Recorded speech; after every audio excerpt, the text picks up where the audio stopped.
Je fais cette vidéo comme une forme de réaction épidermique à l'actualité, ou du moins comme une entreprise de réarmement psychologique, si je puis appeler ça comme ça, face au rouleau compresseur qui s'abat sur nous, à travers l'affaire de George Floyd d'une part et Adama Traoré d'autre part. Un rouleau compresseur auquel il est difficile d'échapper, puisqu'il s'exerce à la fois dans nos écoles, nos universités, nos entreprises, dans le monde politico-médiatique, mais aussi parfois même dans nos églises. Et donc j'aimerais vous dire pourquoi moi je refuserais de mettre un genou à terre, comme le souhaiterait manifestement le ministre de l'Intérieur, parce que je crois qu'à travers ce geste, tous ces groupes militants dits de gauche, hein, rappelons-le quand même, dits antiracistes, indigénistes, Black Lives Matter, en réalité, ils ne cherchent pas le respect, mais ils cherchent l'humiliation, la soumission, bien plus que la tolérance. Et ils nous demandent non seulement de nous mettre à genoux, mais en plus de salir la mémoire de nos ancêtres, de cracher sur notre histoire, de purger notre héritage, d'abattre nos statues. Je ne sais pas quel peuple digne de ce nom et avec un minimum de fierté accepterait de se plier à de telles exigences. Et pourtant, il aura suffi d'une manifestation de 20 000 personnes devant le palais de la justice. Je rappelle quand même que les Gilets jaunes, c'était 250 000 personnes au plus fort de la mobilisation, pour que soudainement le gouvernement cède à toutes les injonctions, s'excuse, jette l'opprobre sur toute une profession, à savoir celle des forces de l'ordre, en instaurant une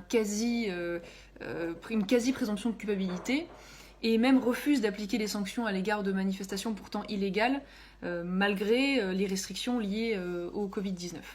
Bref, c'est la loi de l'émotion, du groupe, du vil calcul politicien, et disons-le clairement de la bêtise. Et je ne crois pas que ce soit très surprenant, puisque toute cette classe dirigeante a été biberonnée finalement à toutes ces théories délirantes qui émanent des campus américains et qui elles-mêmes d'ailleurs sont issues de la French Theory. Je pense notamment à ce fameux privilège blanc, à l'intersectionnalité, au racisme systémique ou d'État, des théories qui sont aussi délirantes sur le fond que sur la forme. Alors je pense qu'il est important de rappeler que si nous avons un ministre de l'Intérieur qui est prêt à se mettre à genoux et un président de la République soumis et complice de ces injonctions, je suis convaincue qu'il y a comme moi des millions de Français qui ne sont pas dupes de cette manœuvre politique et qui ne sont pas dupes de cette tentative de subversion des esprits, et je pèse littéralement mes mots. Je considère que je n'ai pas à m'excuser en tant que blanche et en tant que française. Voyez à quoi on en est réduit en devant se positionner de la sorte. Je n'ai pas à m'excuser pour la mort d'un Afro-Américain aux États-Unis. Je n'ai pas à m'excuser pour la mort d'un délinquant, Adama Traoré, une mort accidentelle qui a eu lieu à la suite d'une interpellation qui n'était pas liée, c'est important de le rappeler, à sa couleur de peau, mais au crime qu'il aurait commis lui d'ailleurs et une partie de sa famille manifestement.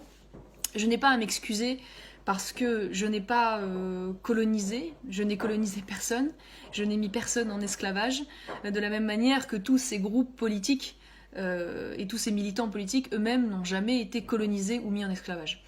Et je pense que si nous devions refaire l'histoire, nous constaterions que toutes les civilisations, malheureusement, à des époques différentes, ont toutes colonisé ou été colonisées, mises en esclavage ou été esclavagistes, et qu'à partir de là, il est extrêmement malsain de vouloir entrer dans cette compétition victimaire sans fin et parfaitement injustifiée si nous voulons regarder ensemble dans l'avenir.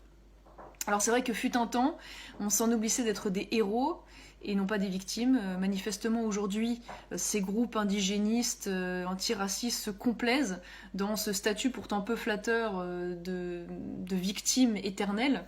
Je pense que ça n'est pas anodin, c'est un business très lucratif, il faut bien le dire, puisque derrière cette position victimaire, il y a l'obtention de pouvoir politique, médiatique, mais aussi d'argent, de place, d'indemnisation, de passe-droit, de quotas. Le tout évidemment au détriment du mérite, de la compétence et de la véritable égalité des droits, puisque derrière ce mot discrimination positive, il y a peut-être du positif pour les quotas en question, mais il y a du négatif pour les personnes rejetées d'office en raison de leur origine ou de leur couleur de peau. Alors je suis très inquiète parce que je considère que tous ces gens préparent et contribuent à une régression absolument inédite de notre civilisation et de notre nation patiemment construite. Je suis convaincue que la logique racialiste est moralement régressive Et comme dit d'ailleurs Mathieu Bock-Côté, elle abolit les nations, les peuples, les cultures, les religions, les civilisations pour catégoriser les hommes seulement par leur couleur de peau.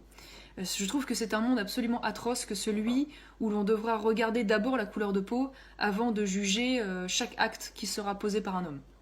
D'ailleurs, heureusement que la race n'existe pas, car finalement tous ces groupes ne l'auront jamais autant réhabilité et ne l'auront jamais autant invoqué de manière systématique et même obsessionnelle.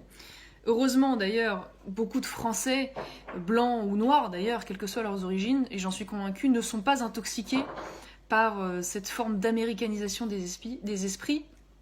Heureusement, ils n'aspirent ni à la guerre civile, ni à la guerre raciale.